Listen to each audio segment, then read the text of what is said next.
Salam sejahtera, saya Jenny bin Main.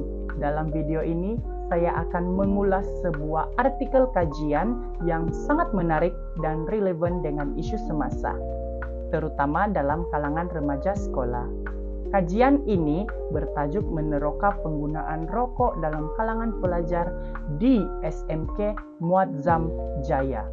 Hasil penulisan Nur Ayu Melisa Abdul Rashid dan Nur Suada Muhammad Aun dari Universiti Kebangsaan Malaysia UKM dan diterbitkan dalam Jurnal Wacana Sarjana pada tahun 2023. Kajian ini dijalankan karena penggunaan rokok elektronik atau lebih dikenali sebagai vape semakin berleluasa dalam kalangan pelajar sekolah menengah di Malaysia. Menurut statistik pada tahun 2015, lebih 300.000 pelajar sekolah telah terlibat dalam penggunaan rokok elektronik. Perkara ini membimbangkan kerana ramai yang menganggap vape sebagai alternatif yang lebih selamat berbanding rokok konvensional. Walhal, ia tetap mengandungi nikotin dan boleh menyebabkan ketagihan serta kesan kesihatan jangka panjang. Tujuan utama kajian ini adalah untuk meneroka faktor-faktor yang menyebabkan pelajar sekolah terlibat dalam penggunaan rokok elektronik. Penyelidik telah menggunakan pendekatan kualitatif dengan kaedah temu bual separa berstruktur terhadap 3 orang pelajar lelaki berumur 16 tahun di Sekolah Menengah Kebangsaan Muazzam Jaya, Pahang. Analisis data dilakukan secara tematik berdasarkan pendekatan fenomenologi yang bertujuan memahami pengalaman individu secara mendalam.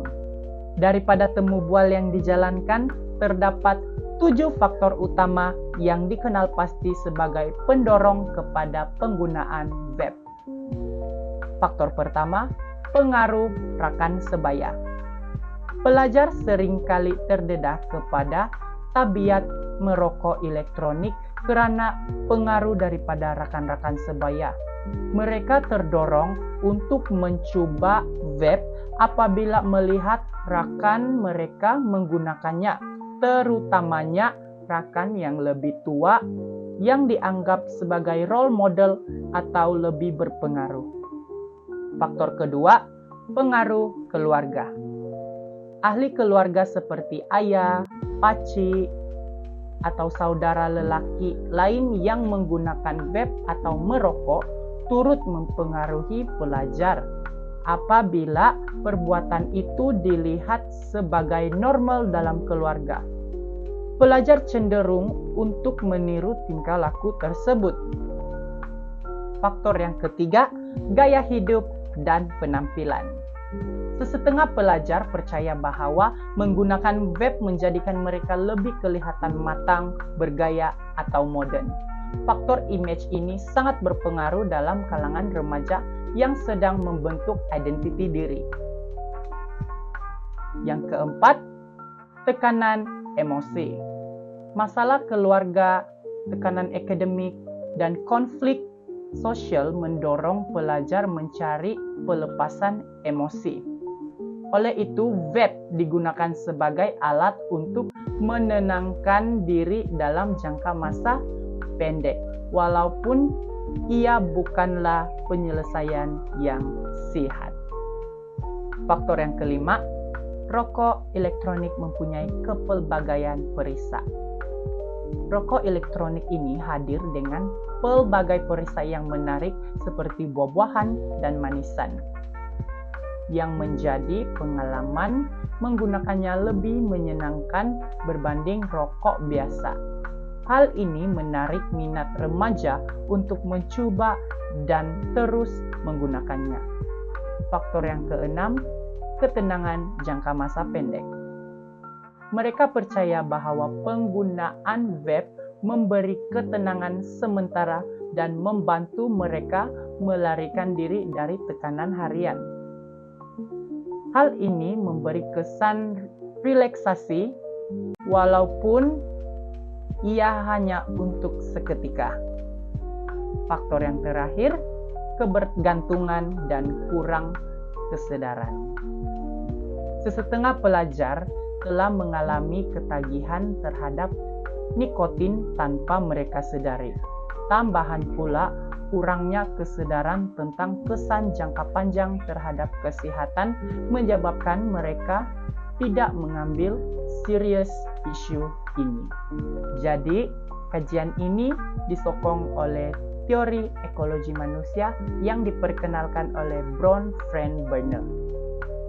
Beliau menyatakan bahwa tingkah laku individu dipengaruhi oleh sistem persekitaran seperti keluarga, rakan sebaya, komuniti, dan sekolah.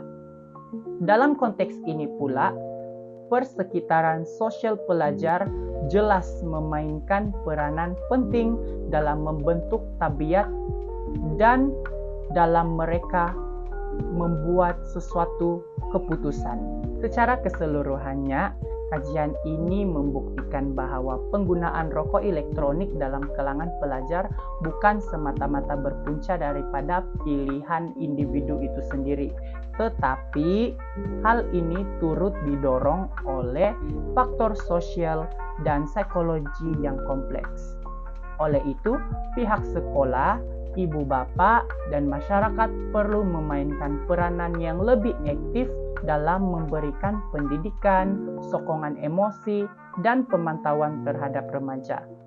Pendekatan bukan menghakimi, tetapi memahami dan membimbing mereka perlu diberi keutamaan. Sebagai penutup, kajian ini memberikan pandangan yang mendalam terhadap realiti pelajar sekolah hari ini. Dan diharapkan kajian ini dapat dijadikan sebagai rujukan serta usaha kepada pencegahan dan intervensi terhadap penggunaan rokok elektronik. Jadi sekian ulasan daripada saya. Terima kasih kerana menonton dan semoga video ini memberi manfaat kepada semua.